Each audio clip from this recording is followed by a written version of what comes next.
ऋषिकेश से लगभग 70 किलोमीटर की दूरी पर है पंच प्रयागों में से एक प्रयाग देवप्रयाग। यहाँ दो नदियों का संगम होता है और जन्म लेती है हमारे भारत की पवित्र धारा माँ गंगा। ऐसी जगह जहाँ प्रकृति, आस्था और शांति सब एक साथ मिलते हैं। स्वागत है आपका देवभूमि उत्तराखंड के देवप्रयाग में।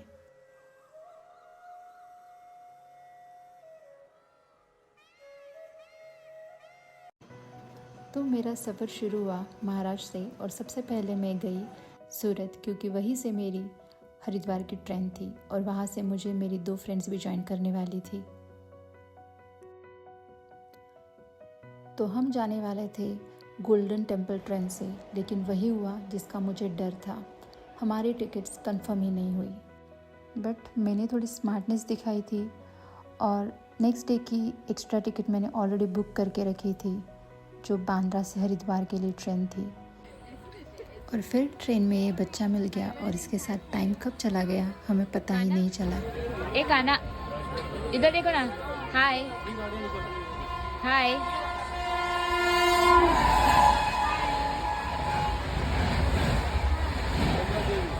और फिर एक खूबसूरत दिन की शुरुआत होती है।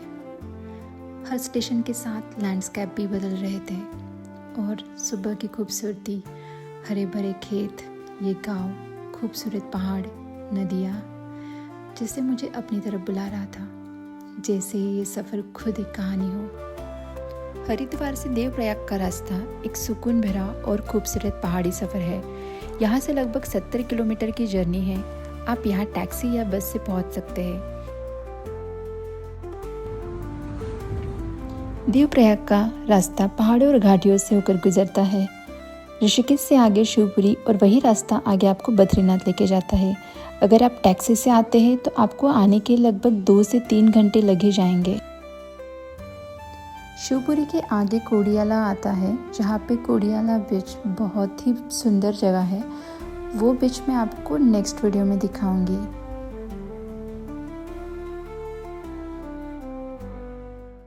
और फिर हम पहुंचते हैं देवप्रयाग, जहाँ भागीरथी और अलकनंदा मिलकर गंगा का रूप लेती है। ये वो संगम है जो आस्था और प्रकृति का अद्भुत मिलन है। रोड की साइड में ही गाड़ी पार्क करने के लिए आपको जगह मिल जाती है। वहाँ हमने गाड़ी को पार्क कर दिया और बस वहीं से आपको नीचे उतरने के लिए, यानी कि घाट पर जाने के लिए रास्ता मिलता है। प्रॉपर सीढ़ियाँ बनाई गई हैं, जिसको उतरते ही आप नीचे पहुँच जाते हो। जैसे ही आप सीढ़ियों से नीचे उतरते हो, आपको सबसे पहले दर्शन होते हैं भागीरथी के।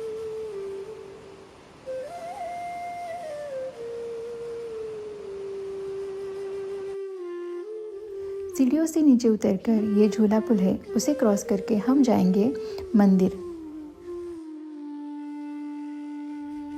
आपको ये जो उछलते कूदते और शोर करते भागकर ये जो आ रही है ना, वो है भागीरथी। आप एक बार इसका शोर सुनिए, कितनी जोर से आ रही है। और अब हम पहुंच गए हैं संगम के घाट पर। ये जो सीढ़ियाँ जा रही हैं वो घाट तक ही जाती है।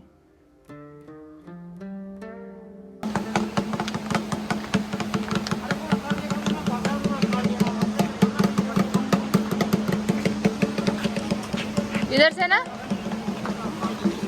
नीचे जाना है।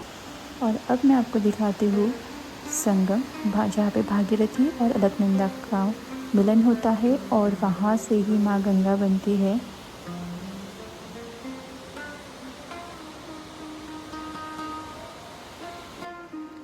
देवप्रयाग की पूरी जानकारी और यहाँ का क्या महत्व है, आइए हम जानते हैं यहाँ के एक पुरोहित जी से। ये जो नदी है ये है अलकनंदा। ये आती है बद्रीनाथ से 25 किलोमीटर दूर अलकापुरी से। इसमें 5 नदियाँ और हैं, सरस्वती नदी, धौली गंगा, मंदाकिनी, नंदाकिनी और पिंडर नदी। सरस्वती नदी है बद्रीनाथ से 3 किलोमीटर आगे, वहाँ पे अलकनंदा और भागीरथी का अलकनंदा और सरस्वती का संगम होता है, वो है केशवप्रिया। बद्रीनाथ से नीचे उतरते हैं 27 किलोमीटर नीचे, धौली गंगा और अलकनंदा का संगम है, वो है विष्णुप्रिया। उसके और नीचे उतरते हैं नंदप्रयाग आता है, नंदप्रयाग में नंदाकिनी और अलकनंदा का संगम है। और नीचे उतरते कर्णप्रयाग आता है। कर्णप्रयाग में पिंडर नदी और अलकनंदा का संगम है। और रुद्रप्रयाग आता है जो केदारनाथ से जो नदी आती है, मंदाकिनी और अलकनंदा का संगम है। ये तो है अलकनंदा, सामने है भागीरथी, ये आती है गंगोत्री गौमुख से। इसमें एक नदी और है भिलंगना, ये आती है शंकर जटाओं से, इसको कहते हैं जटाशंकरी। ये आती है विष्णु चरणों से, इसको कहते हैं विष्णुपदी। जटाशंकरी, विष्णुपदी भगवान के जब नाभि कुंड में जा रहे हैं, ये भगवान का नाभि कुंड है, गया में पाँव, यहाँ पे नाभि और बद्रीनाथ में सिर का भाग। इस नदी को राजा भगीरथ तब लाए थे जब राजा सगर के 60,000 पुर के जल गए थे, उनको तारने के लिए इस नदी को लाए थे। और भागीरथी केवल देवप्रयाग तक है, ये पितरों को मोक्ष करने वाली गंगा है। भगवान के नाभि कुंड में जब नदी जा रही है, ये ब्रह्म कमंडली हो जाती है, यहाँ से इसको गंगा नाम मिलता है और गंगा सागर तक इसका नाम गंगा ही है। सामने आप जो शिला देख रहे हैं, ये हनुमान शिला है। भगवान रामचंद्र जी रावण को मारने के बाद यहीं पे आए, 11 वर्ष यहाँ पे तपस्या किया और इसी नदी के जल से अपने पिताजी का पिंडदान तर्पण श्राद्ध किया। क्यों? पिताजी उनके पुत्र में मरे और भगवान को ब्रह्म हत्या लग गई थी। उनके मोक्ष के लिए ये जितना आप ये क्षेत्र देख रहे हैं, ये भगवान रामचंद्र जी का क्षेत्र है। ये रामचंद्र जी के नाम से है। ऊपर में भगवान का विशाल मंदिर है, 6.5 फीट की भगवान की मूर्ति है। भगवान का श्रृंगार करते हैं तो राम जी का श्रृंगार होता है, और भगवान के अगर श्रृंगार उतारते हैं भगवान विष्णु का अवतार दिखाई देते हैं। बोलो गंगा मैया की जय। हर हर गंगे बोल के मैंने भी गंगा जी में डुबकी लगाई और मेरा अशांत मन एकदम शांत हो गया। तो यहाँ पे आने के बाद बहुत सारे लोगों को ये कन्फ्यूज़न होता है कि कौन सी नदी अलकनंदा है और कौन सी भागीरथी है।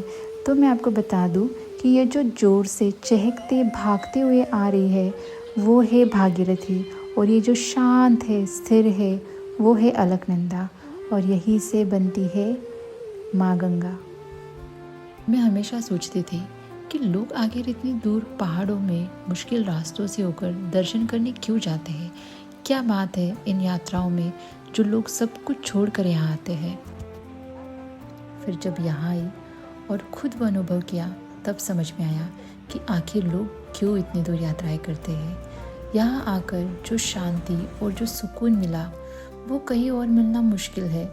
ऐसा अनुभव जो हमारे अंदर के बोझ को हल्का करता है, दिल और दिमाग का सारा कन्फ्यूज़न और टेंशन दूर करता है और एक नई एनर्जी के साथ हमें भर देता है।